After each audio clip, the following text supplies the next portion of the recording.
In July, I had the opportunity to spend a week in Santa Fe, New Mexico at the Modern Elder Academy, the world's first midlife wisdom school. It was a stunningly beautiful place to be.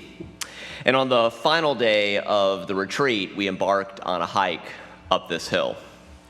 Now, it may not look like much, but keep in mind we were 7,000 feet above sea level, so we're like 300 feet here in Frederick. I'm a runner. I'm in pretty good shape, but about halfway up that hill, I was breathing pretty hard. But it was worth it. The panoramic view at the top was spectacular. I've come to think of that hike as a metaphor for the shift in perspective that is at the heart of the Modern Elder Academy's midlife wisdom curriculum.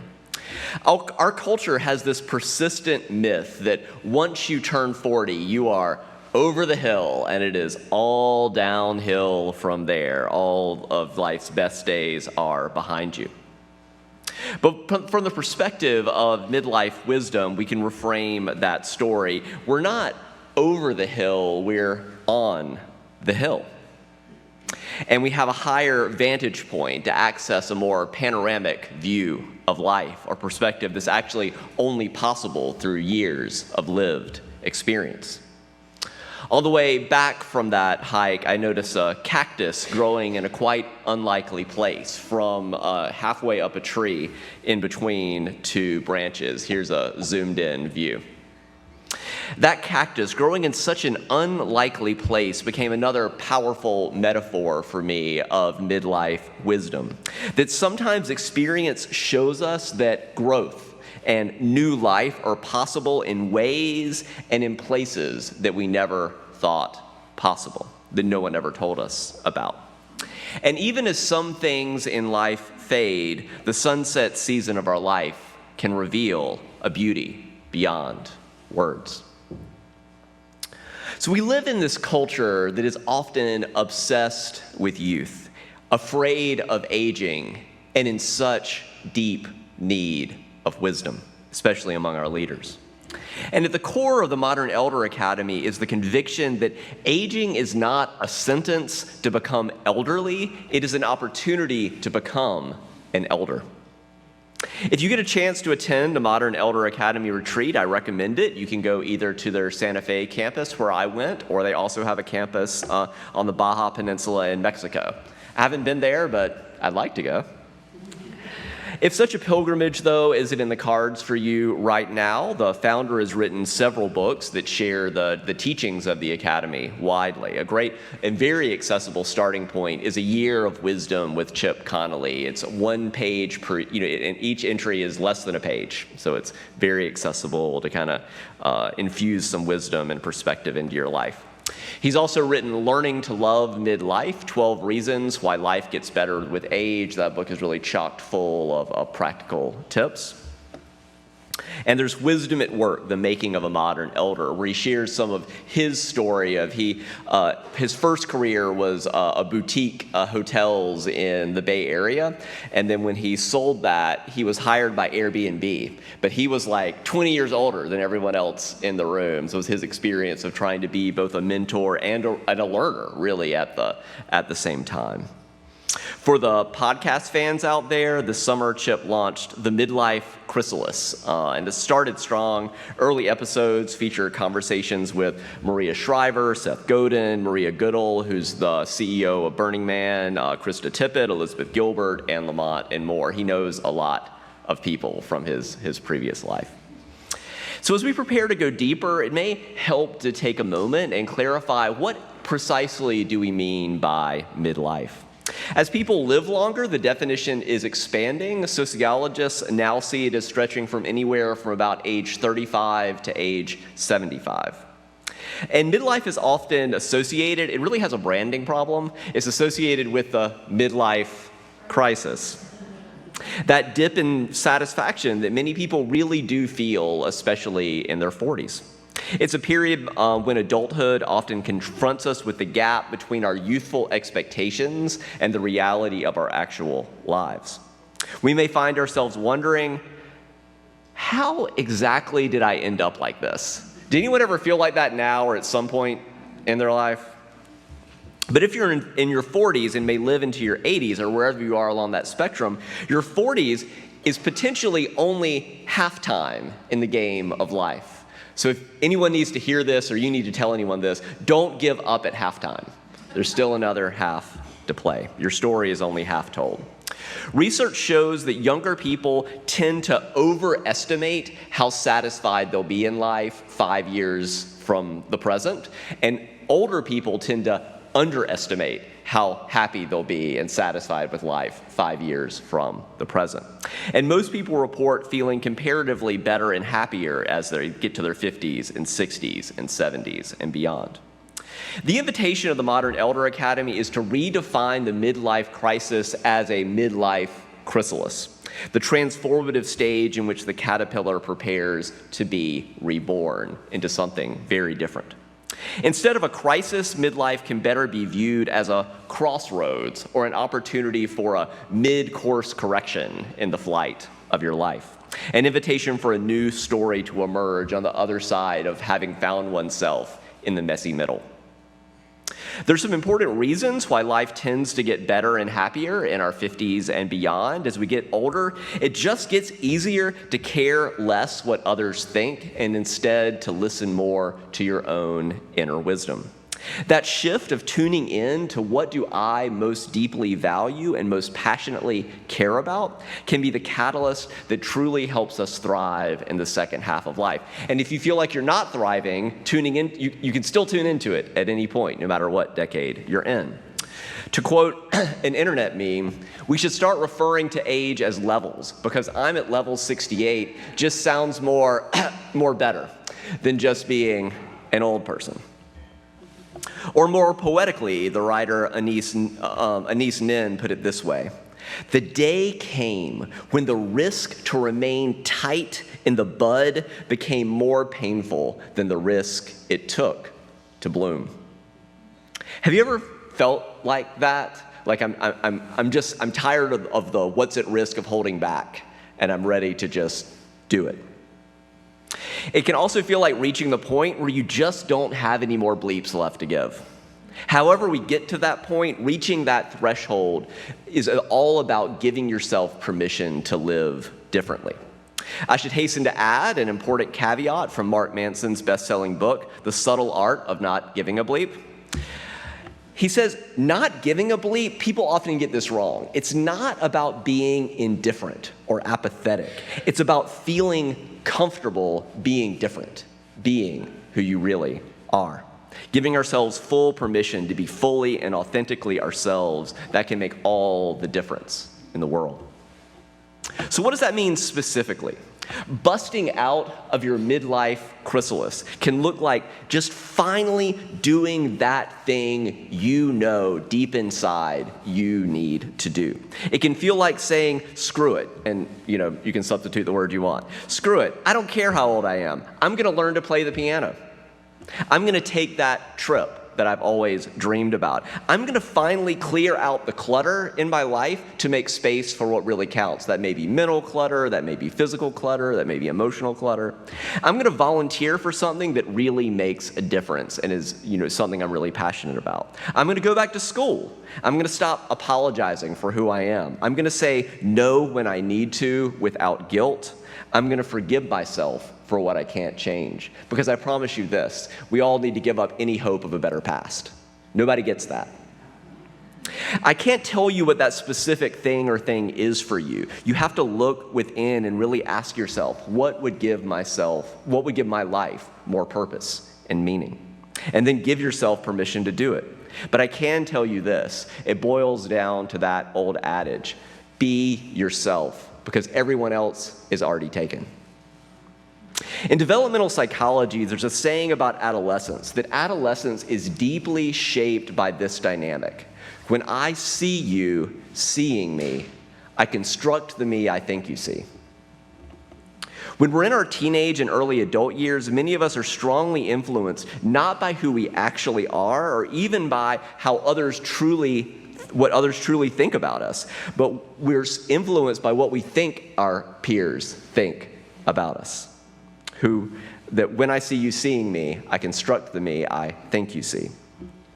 And some people stay in that arrested development. They stay in that stage for their whole lives, forever chasing the approval of others instead of trusting their own inherent worth. Some people get elected to President of the United States and stay in that stage. But the invitation of midlife is to get honest about who we actually are, really asking yourself, who am I? Who am I? Really asking with real curiosity. What do I feel most deeply called to do in this life? This shift toward being more authentic and inner-directed reminds us of why it is vital to let go of seeing midlife as being over the hill and to instead embrace this wider view that opens up when we're on the hill and deeply rooted in the wisdom of our lived experience. In contrast, consider my 2-year-old. A single year represents half of his life. If he does or doesn't get a cookie, if he does or doesn't get to play with his toy, it can feel like a crisis of epic proportions in his life. But perspective changes with time, although I still want the cookie. I still want to keep playing with my toys too, right? Or when I was a youth minister, if we made a change in the program, it sometimes felt to some of the youth like, you're changing something that's always been this way. When those of us who had been doing youth ministry for like a decade knew, no, it's just been that way as long as you've been in the youth program. Consider that a full year represents 10% of a 10-year-old's life and 2% of a 50-year-old's life. That's an on-the-hill perspective.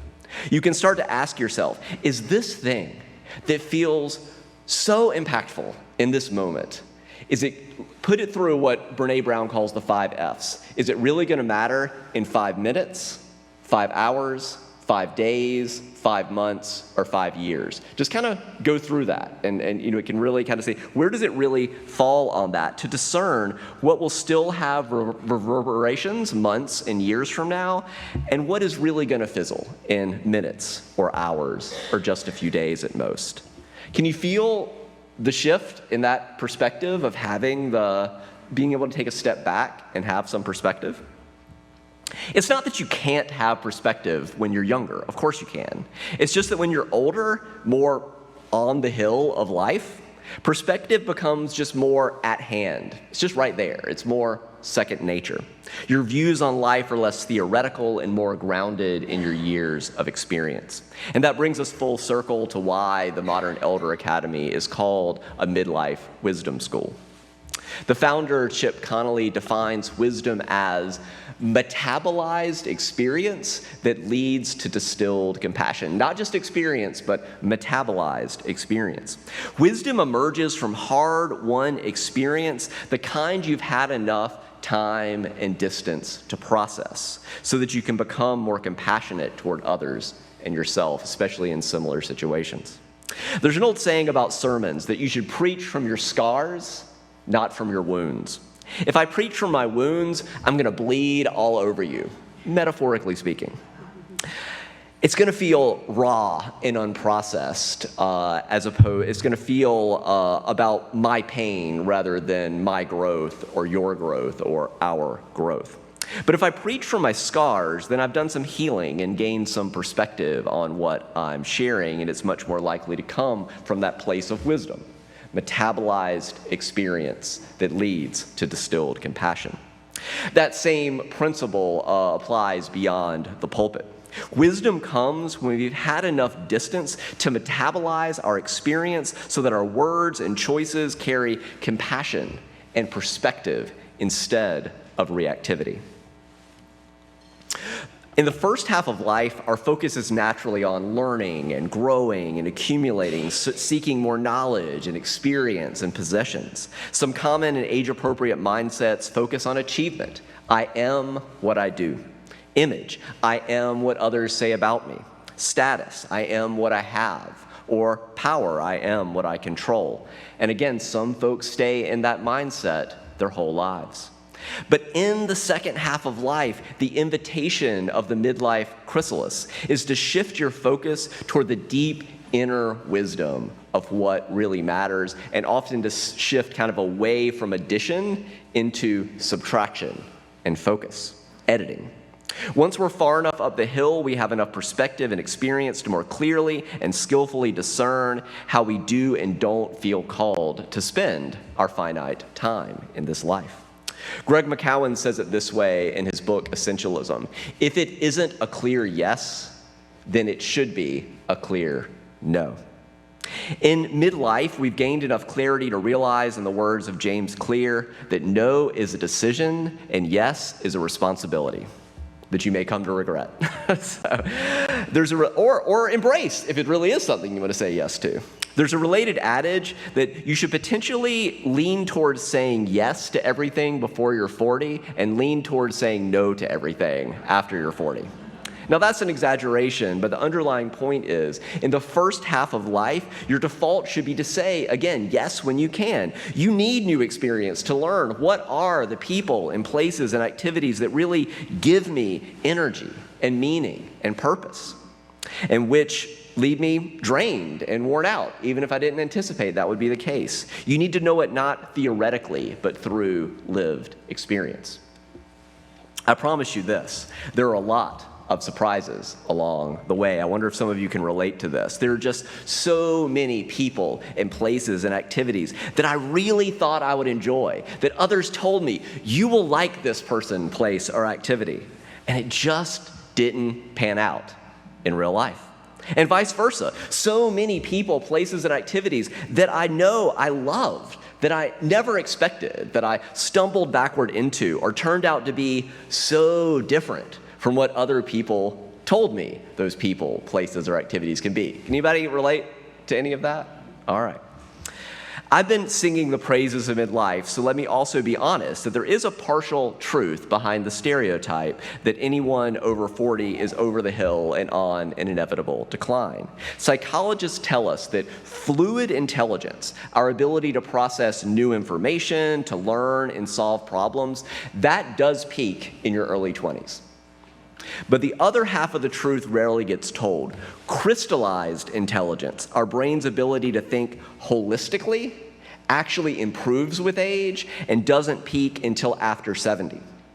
On the hill of life, we gain an increased capacity to synthesize and to access wisdom that only comes from the perspective and experience that accompany age. It's like knowledge versus wisdom. I began this sermon with a hike we took on the final day of the Modern Elder Academy retreat. I'll move toward my conclusion with a ritual we did on the final, at the end of the first full day. If it resonates with you, consider doing this ritual later today or sometime this week. Start by thinking about, where do you feel stuck in your life, especially as it relates to an expectation you have about yourself? What keeps you up at night? Where do you feel like you've failed? What's a belief that is robbing you from living to your full potential and feeling joy in this chapter of your life? What's a habit or a habitat that you're ready to junk and no longer go to? What's a way of being or thinking that used to work and just doesn't work anymore? Take a small piece of paper and write down that mindset or habit or place or relationship that you're ready to let go of, and then light that paper on fire and throw it somewhere safe, into a bowl or fireplace. Watch it burn to a crisp. What are you ready to let go of in pursuit of a better second half of life? What are you ready to let go? Then take a second piece of paper and write and list the mindset, habits, or relationships that you want to add to your life to replace what you just edited out. If you wrote, "I'm terrible at yoga," as your mindset that you want to edit, the replacement might be, "You know what? I'm terrible at yoga, but I love how I feel at the end of a yoga class." Giving yourself permission to be the yogi you are, not the yogi you or others think you should be. As the saying goes, stop shoulding on yourself. Or if you wrote, "I will never be as successful as I used to be in my career," you might replace that with, "I will define a new way to measure success in my career." You might shift, "I'm too old to start over," to, "It's never too late to begin again." Or reframe, I have to keep everyone happy, to I can love people without losing myself. I matter too. Or I'm bad at saying no, to every no makes space for a truer yes. Don't rush it. You may need some time and space to really get deep down into what wisdom wants to emerge. Try taking this question on a walk and see what insights might unexpectedly come to mind. And once you have this mindset shift, write it down on that second paper, but don't burn the second piece of paper. Tape it up, put it somewhere where you can see it regularly as a guide for your future intention. What new way of being in the world are you ready to embrace because you know deep down in your inner wisdom that it is a full-hearted yes? What are you ready to embrace?